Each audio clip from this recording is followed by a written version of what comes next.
Hello my dear friends, welcome in my channel mathematics on your tips. आज हम एक kindergartens means KG और LKG के बच्चों के लिए थोड़ी सी डिस्कस करने के लिए आप लोगों के साथ जुड़े हैं। देखिए हम क्या करते हैं, जैसे ही हमारे केजी क्लास के एलकेजी के नर्सरी से वो बच्चे अपर आते हैं, क्या होता है उनको काउंटिंग्स आती है 1 से लेके 100 तक। तभी हम क्या करते हैं, उसको राइटिंग स्टार्ट कर देते हैं नोटबुक के अंदर। बताओ 1 के बाद क्या आएगा, बताओ 2 के बाद क्या आएगा, बताओ 3 के बाद क्या आएगा। ऐसा मेरे दोस्तों एकदम से नहीं हो सकता।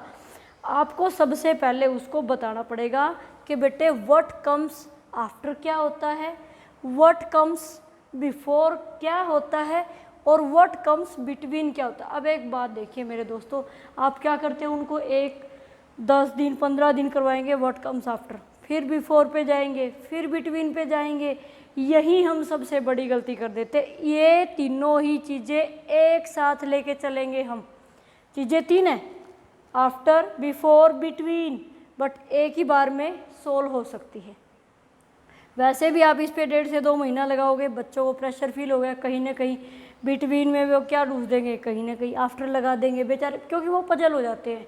ठीक है, बट उसके लिए हम सबसे पहले मैं आपको एक एक्टिविटी करवाती हूँ सिंपल सी, जिससे हम उनको मीनिंग समझा सकते हैं। देखिए मेरे दोस्तों, आप क्या ले सकते हो, घर के कोई भी वेस्ट मटेरियल या कोई भी ऑब्जेक्ट्स ले लो जो आपको अच्छे लगे, या वो ऑब्जेक्ट्स चूज कीजिए जिसके बारे में आपके बच्चों को नहीं पता। देखो 2 फायदे होंगे, एक तो उसको मीनिंग समझ आ जाएगा, दूसरा उसको ऑब्जेक्ट्स का नाम भी याद हो जाएगा। अब देखिए मेरे बच्चों, मेरे दोस्तों, हमारे पास क्या है, सबसे पहले देखिए ये है मार्कर। अब यहाँ से आप कैसे उनको बताने वाले वो देखो ध्यान से। आप क्या करोगे सबसे पहले कि बेटा व्हाट इज़ दिस कहोगा, बेटा कहेगा मार्कर, फिर कहेगा mama this is phone, this is watch, this is duster, this is notebook and this is the book.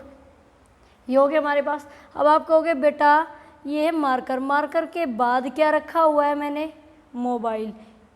अच्छा बेटा after the marker what is this, mobile मम्मा, after mobile watch, after watch duster, after duster notebook और after notebook book.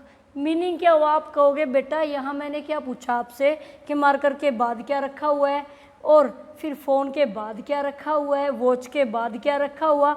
Means क्या हो गया, what comes after, उसको कहीं ना कहीं आफ्टर का मीनिंग समझ आ जाएगा। नेक्स्ट ऐसे ही आप क्या ले सकते हो, आप लोगे बिफोर। आप कहोगे बेटा अब ये बता मुझे इस बुक से पहले क्या रखी हुई है। अरे मम्मी ये नोटबुक है, नोटबुक से पहले क्या है बेटे, डस्टर है, डस्टर से पहले क्या है, वॉच है, वॉच से पहले क्या, मोबाइल है, और मोबाइल से पहले क्या, मार्कर। इसका मतलब उसको पहले मीन्स व्हाट कम्स बिफोर समझ आ रहा है कि बुक से पहले नोटबुक, बिफोर आगे वहीं से समझ बोलना स्टार्ट कर दो कि बेटा ये क्या होता है, बिफोर बुक से पहले नोटबुक, नोटबुक से पहले डस्टर, डस्टर से पहले वॉच, वॉच से पहले फ़ोन, और फ़ोन से पहले मार्कर। यहाँ से समझ आया। अब आप उससे पूछ सकते हैं बेटा एक बात बता, मार्कर और वॉच के बीच में क्या रखा हुआ है, भाई फ़ोन रखा है। बीच में मीन्स बिटवीन, के उन दोनों के बीच में क्या रखा हो, उसको बिटवीन का मीनिंग यहाँ से क्लियर हो जाएगा। आप कहोगे बेटा ये है बुक और ये डस्टर, इसके बीच में क्या है, नोटबुक। अच्छा फिर पूछोगे बीच का मतलब क्या होता है बेटे, बिटवीन। यहाँ से आप उसको पहले तीनों के तीनों मीनिंग क्लियर करवाओगे। 2 दिन 3 दिन 1 दिन में बिल्कुल समझ आ जाएगा उनको। कई बच्चे 1 दिन में कैच कर लेते, कई 2 से 3 दिन लग जाएंगे, इससे ज़्यादा नहीं लगेंगे। गाइस ये मत सोचना कि मैडम ऐसे ही बता रही है, क्योंकि मैंने ये एक्टिविटी खुद आजमाई है बच्चों के ऊपर, उसके बाद मैं आप लोगों को बता रही हूँ। एक बार ज़रूर से ज़रूर अपने बच्चों के साथ ट्राई करना। अब देखिए हम मेथड करते हैं अपना। देखिए अब आपके बच्चों को पता चल चुका है आफ्टर क्या होता है, बिफोर क्या होता है और बिटवीन क्या होता है। एक्टिविटी से कहीं ना कहीं उनको ये तीनों ही मीनिंग्स अच्छे से लर्न हो जाएंगे। अब देखिए अब हम क्या करते हैं, पहले देखो एक ही दम से सब कुछ नहीं लेना होता, पहले आप 0 से लेकर 10 तक की काउंटिंग करेंगे।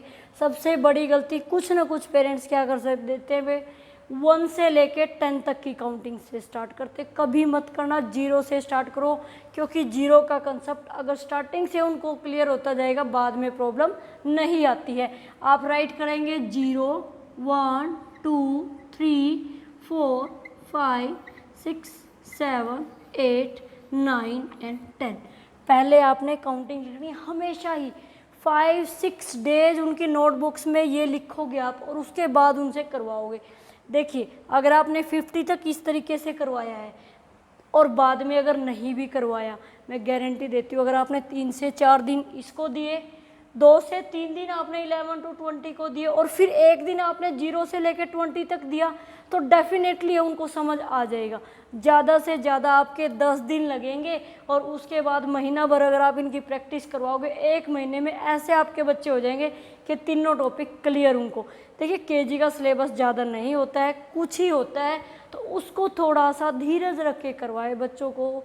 ऐसा ना कि एक एकदम से जैसे ये भी कर दे ये भी कर दे, ऐसा नहीं होता है। देखिए हम क्या करेंगे, हमने पहले काउंटिंग लिखी है, उसके बाद आप एक रो में लिखेंगे यहाँ पे व्हाट कम्स आफ्टर, यहाँ लिखेंगे दोस्तों बिफोर, और यहाँ पे हम लिखेंगे बिटवीन। ये हो गया। अब देखिए अगर आप पूछो उससे कि बेटा 0 के बाद क्या आने वाला है, 4 के बाद क्या आने वाला है, 6 के बाद क्या आने वाला है, 7 के बाद, 9 के बाद, ये आपने दे दिया उनको व्हाट कम्स आफ्टर। देखिए जैसे ही आपने ये लिखा, ये नहीं है कि ऐसे ही छोड़ दोगे उसको, कम से कम 5 बार यहाँ प्रैक्टिस करवानी है आपको। कैसे करवानी है वो देखो। आप पूछोगे बेटा 0 के बाद क्या आया, 1, 1 के बाद 2, 2 के बाद 3, 3 के बाद 4, फिर पूछना भाई 4 से पहले क्या बोला था आपने। अपने आप बोलेगा मम्मा मैंने 3 बोला था, या टीचर्स को बोलेगा मैम मैंने 3 बोला था। फिर आगे बढ़िएगा 5, 5 के बाद 6, बेटे 6 से पहले क्या बोला, 5। अच्छा ये बता, ये मैंने लिख दिया आपका 4, ये आ गया आपका 6, फिर मैं यहाँ क्या लिखूँ, क्या लिखेगा वो अपने आप बोल देगा अरे मम्मी दिख नहीं रहा का 4 और 5 के 6 के बीच में तो 5 आ जाएगा। कहीं ना कहीं उसको यहाँ से क्या क्लियर हो रहा है दोस्तों, बिटवीन क्लियर हो जाएगा। आप 4 से 5 बार पहले ये प्रैक्टिस करवाएंगे उसको इस तरीके से रीड करवा के, उसके बाद हम उसको वर्कशीट देंगे। ऐसे ही आप यहाँ पे लिखोगे बेटे 1 से पहले क्या आने वाला है, 3 से पहले क्या आने वाला है, 5 से पहले क्या आता है, 7 से पहले क्या आएगा, और हम दे देंगे उसको 10 से पहले क्या आने वाला। फिर पहुंच गए हम लोग बिटवीन में। ये बताओ बेटे 0 और 2 के बीच क्या है, आप दे सकते हैं। आगे 6 और 8 के बीच में क्या आने वाला है बेटे, 7 और 9 के बीच में क्या आने वाला है बेटा, 3 और 5 के बीच में क्या आने वाला है, 5 और 7 के बीच में क्या आने वाला है। आप यहाँ से उसको एक बार ये राइट करें और तीनों की तीनों ही आपके जो ये कंसेप्ट्स हैं जो आपने उसको क्लियर करवाए हैं, तीनों टॉपिक यहाँ लेंगे आफ्टर, बिफोर और बिटवीन, और जैसे ये होगा आपका हो जाएगी आपकी ये बच्चों को टॉपिक 101% क्लियर होंगे मेरे दोस्तों। ये मत सोचना क्योंकि ये मैंने खुद अपने बच्चों पे प्रैक्टिस किया है। मैंने ये मीन्स है ना करके देखा, हमारे बच्चों ने किया है। 1 ही महीने के अंदर तीनों टॉपिक क्लियर, बिल्कुल अच्छे से, कभी मार नहीं खाई। 100 तक करवा दो आप उसको, बाद में तो वो कभी भी रोंग करेगा ही कराएगा नहीं। मेरे दोस्तों अगर आपको मेरा वीडियो पसंद आया हो प्लीज़ लाइक करें, कमेंट करें, सब्सक्राइब करना ना भूलें और अपने दोस्तों के साथ भी शेयर करें। Thank you, have a nice day to all.